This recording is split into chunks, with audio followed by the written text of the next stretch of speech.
All right, hello everyone, and welcome to our 1-2 preview video for submodule 1-2. Of course, your very first document that you read for today is God's Grandeur. But before we cover this poem by Hopkins, I want to quickly take a look at something that is posted online, and we have a minute to talk about now.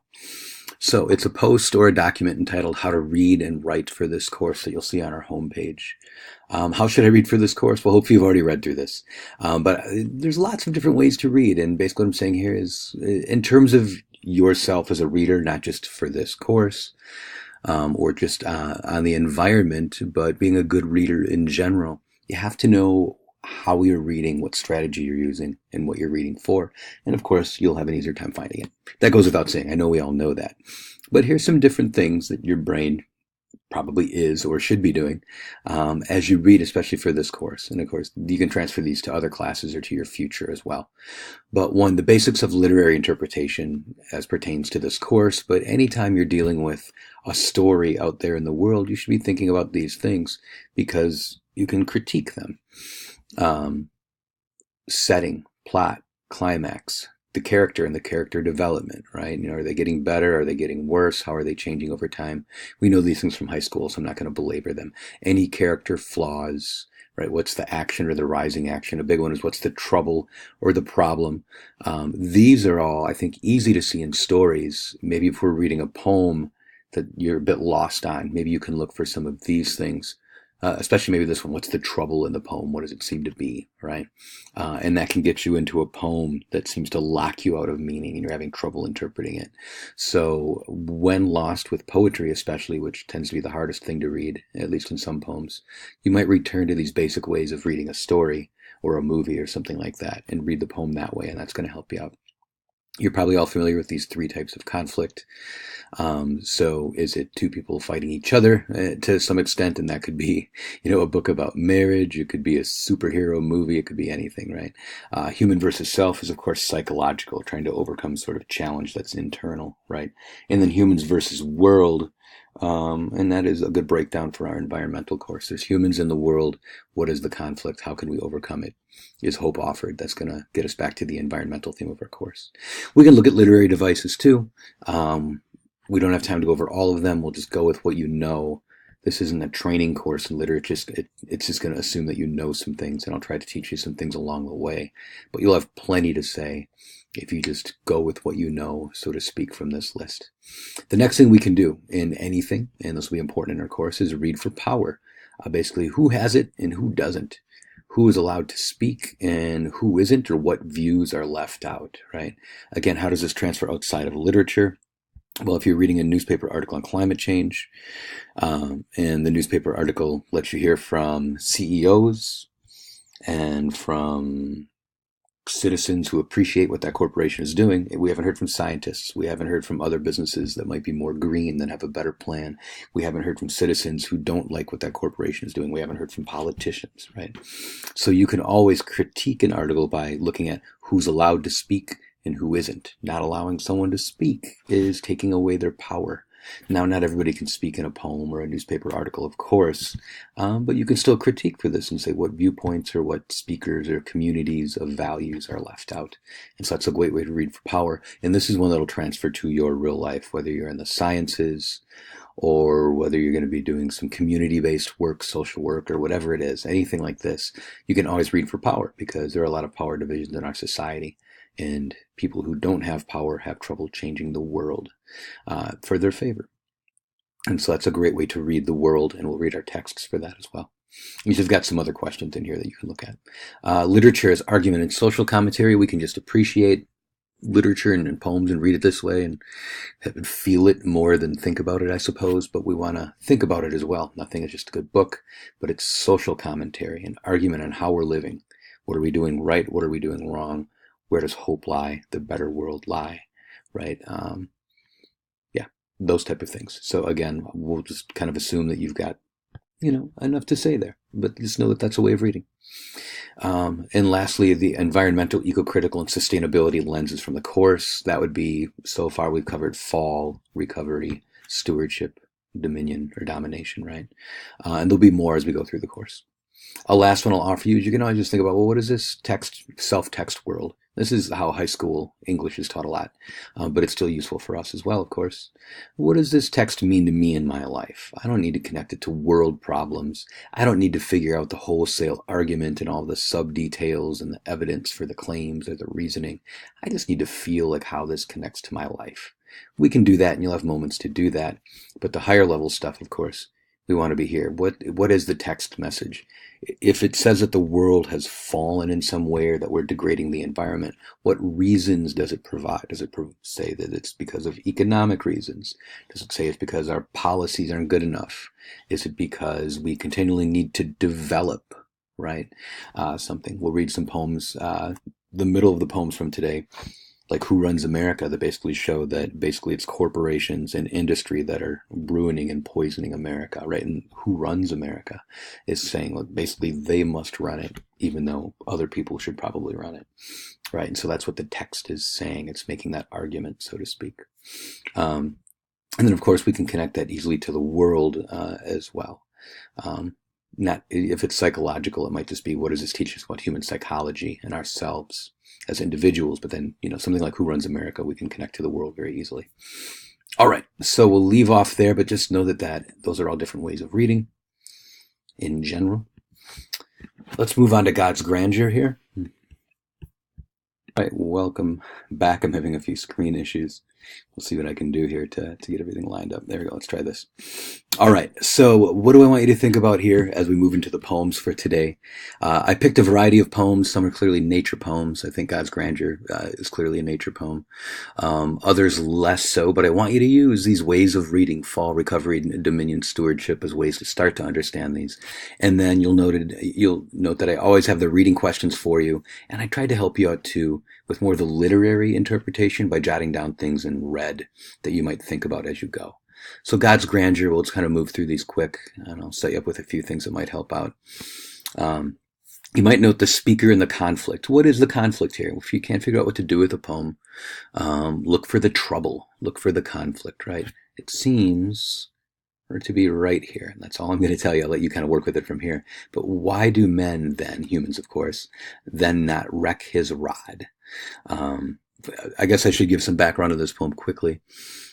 In that this is written by a 19th century poet who was a Catholic monk, Gerard Manley Hopkins, who's a very famous poet, and oftentimes talked about what we get here, God's grandeur, the life breath of things given. But it's also in this one, of course, commentary on how we live with God's creation. Of course, we don't have to see it as a religious poem. We can see it as an environmental poem. And the issue becomes, well, where does the beauty of nature come from? Sure, is it given by God, but what other arguments are made that maybe seem a little bit more ecological? Or what is the beauty of nature and what is going wrong here? So a few things that you might think of. Men do not wreck his rod. That is, we're mistreating the environment in some way, would be another way to interpret that for our class anyway. Why are we not listening to God, or maybe not to the environment and its messages? And what are we doing that we shouldn't be doing? Right? So it's a commentary on our environmental behavior. That's kind of going on in here. You can take a look and see what happens. And then we've got the second stanza and what it seems to be teaching us. And so one thing I jotted down is, does the second stanza continue the human problems that we see in the first stanza? Or does it provide an answer or a response, or what's happening here? So looking at the two stanzas as two different statements kind of in conjunction with each other will probably give you more to say here.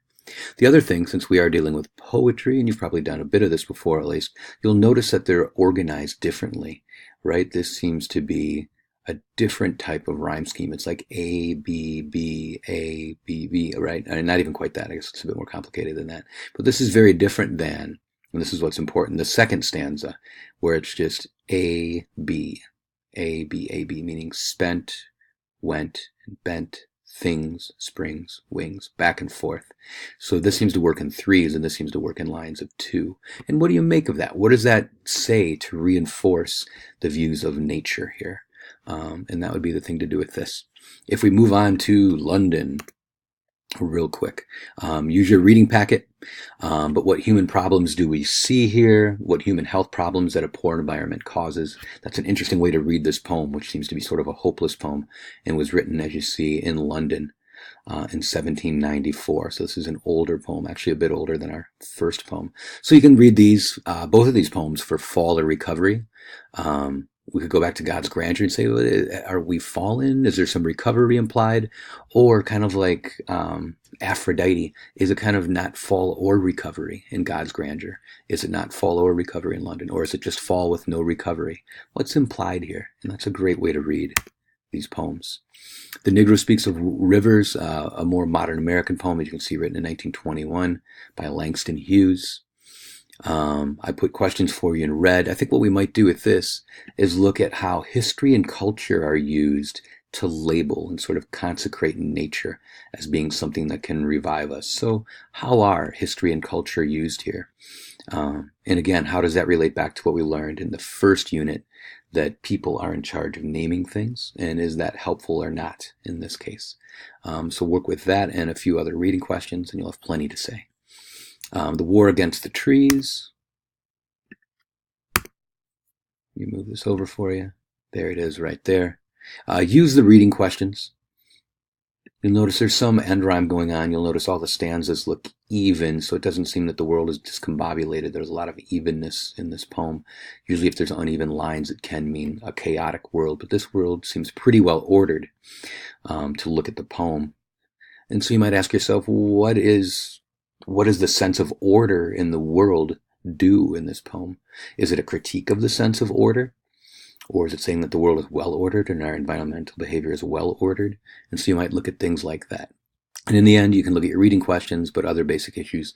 Who is responsible for the destruction here? You might want to pay attention to the ending. And does this seem like fall or recovery, or what are you seeing inside of this poem? So tell me what you see. Who Runs America? Fairly straightforward. It's a lot like War Against the Trees, in that, it's development and progress run amok, and ruining the environment. But you might say, how is this different than War Against the Trees? You might look at the style of the poem to get an answer, or you might look at the things that it mentions to find the difference between what are two very similar poems written only about a decade apart or so, 50s and 60s. Next, we have Storm Warnings to finish things off. And this is kind of a unique poem right here, by Adrienne Rich. What we might say here, again, you might see the questions in red right here. Let me get that back in there for you. And you can see those, take a look through those. What we might ask ourselves is, all the stanzas have 6 lines, but there's no end rhyme. So how does this reinforce the interpretation of the poem? So if you look at that here, it seems, again, a pretty ordered world, but is it an ordered world? You might look at the messages that come out of each stanza. That's a nice way to read poetry as well. We did that in God's Grandeur, right? So what's the point of each of these? Like, they're a little mini paragraph that can be interpreted and teach us something different. That's a nice way to start to look at poems as well. So if you look at that, I think you'll find some answers that you're looking for. Okay, with just a bit of time I have left here, we can talk about Silent Spring. It's in a separate PDF. I'll just give you some background and history on it real quick. This is the opening page of Silent Spring. I'll just give you some background real quick. You're reading the opening and 2 chapters. You'll notice they're very, very different in style. I'd like you to comment on that. A Fable for Tomorrow was sort of written like a fable, even though it deals with science.